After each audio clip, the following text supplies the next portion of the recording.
Good morning. This is what you call a brisk morning. The wind is blowing and it's cold and it's pulling all the cold air off the river onto me. And it's not like there's definitely colder days than today, but I think because it's been so nice lately, it feels really cold. So, anyways, come down here. But the sun looks like it's going to be gorgeous. It's behind a cloud bank, but I'm going to turn it around and you're going to take a look. Woohoo! Isn't that pretty? Yeah, we'll see how it turns out. But in any case, the colors right now are gorgeous. Well, Happy New Year. Glad you're with me this morning.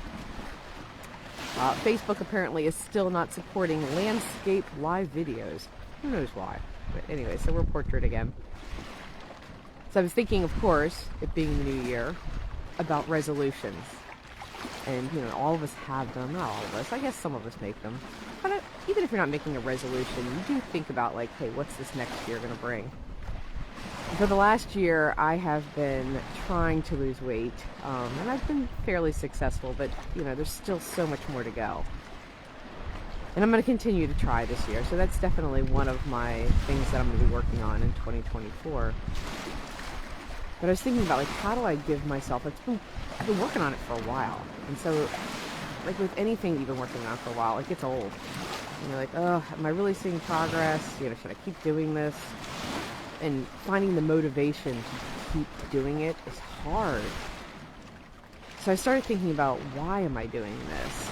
And I came up with 2 reasons why. And I probably had these whys when I first started trying to lose this weight.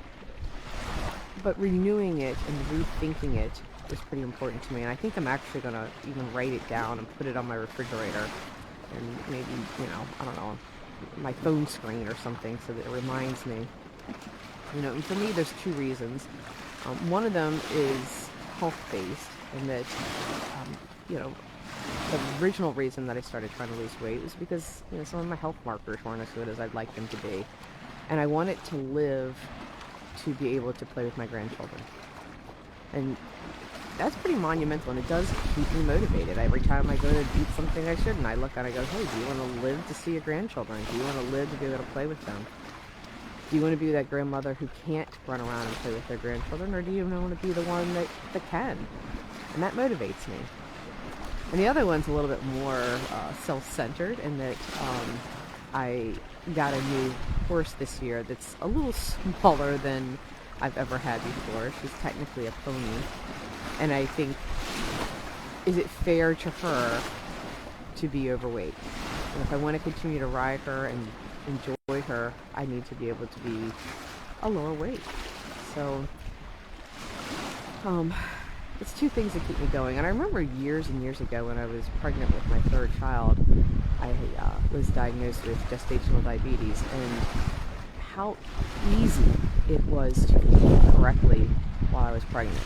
Because every time I went to eat something that wasn't good for me, I thought, oh, I can't, it's for the baby, right? So sometimes the why is easier if it's for somebody else, especially for people who like to give to others. So as you start thinking about, like, what you're trying to